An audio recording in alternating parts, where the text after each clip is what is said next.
So I think it's helpful for everyone who's watching this right now to know how the energy system of the body connects into what is generally framed as the body-mind connection. So, one of the things I like to talk about for most folks, especially in the rest of the mental health world, is they're used to metaphors of the brain and neuroscience, and it's important for them to understand how energy psychology fits in. And I think nowadays we have a very good way of understanding that. And the way I tend to do that, Michael, is borrowing heavily from Dan Siegel's Interpersonal Neurobiology. I actually remember the day I saw for the first time, I kind of heard him speak.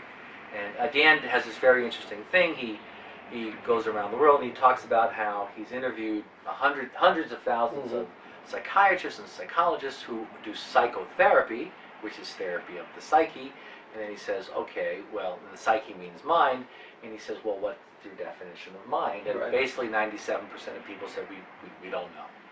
So what happened is Dan got together a series of psychologists and neuroscientists and sociologists and anthropologists, and they all got together, and through a method called consilience, which is basically finding everything that you agree upon, they created a working definition of the mind.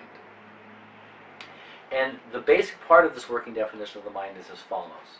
That, first of all, the mind is something that arises out of this thing called the body-mind system, out of this system of energy and information that we call the body-mind. And here's the important part.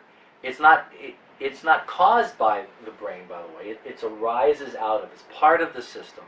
And the important point is that the mind, what it does is it focuses, it controls the flow of information and energy over time.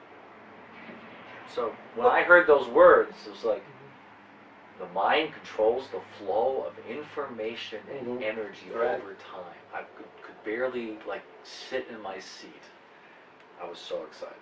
Well, there's this huge distinction that you're making, Dan Siegel's making, of what the difference is between the brain and the central nervous system and the mind itself. Right. So what Dan talks about, there's more to the definition. He goes on to say that this thing we call the mind is both embodied, meaning it's in the body, which includes the brain and the nervous system, and the rest of the body, which he would include. And it's interpersonal, so it's between us. It even goes so far as to say there are wider systems, cultural systems, that affect the flow of information and energy. And so to the point where even later on we can talk about how changing the way you think about things, if you do it consistently enough, it literally changes the brain. It literally sculpts the brain. So this is the phrase that the mind sculpts the brain. Is there a cause-effect relationship that's being suggested there? No, it's not. That's the whole point. It's not cause-effect. It is a circular function. They co-arise and they influence each other. So again, the point that he says is that the mind controls the flow of information over time. It comes out of the flow of information and energy, so it loops back on itself. So the brain can change itself, the mind can change the brain can change the mind. It is a circular function, and the flow can go either way. Does that have something to do with neurogenesis and neuroplasticity? Right, totally. Neuroplasticity, part of the point of neuroplasticity is if you, at least for psychotherapists, is that if you, nerves that fire together, wire together, heads rule. So if I continually engage in a behavior over and over and over, whether it's actual physical behavior or thinking behavior, if I do that enough times, I will literally begin to change how the neurons are connected. I will literally sculpt the structure of the brain, which then shifts the flow of that which we might refer to as thinking. So if I change my thinking, I change my brain. If I change my brain, I change my thinking. And so over time. So what are the implications of this kind of neuroscience for someone who's using energy psychology methods? Right. And how is that different than cognitive behavioral or rational emotive behavioral therapies?